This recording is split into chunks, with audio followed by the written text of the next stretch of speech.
উপস্থিত সংগ্রামী ভাই ও বন্ধুগণ, খেলাফত মজলিসের পক্ষ থেকে সবাইকে সংগ্রামী শুভেচ্ছা জানাচ্ছি।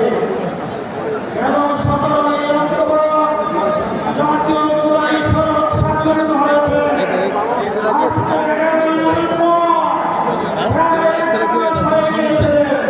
নেট সমস্যা হয় না।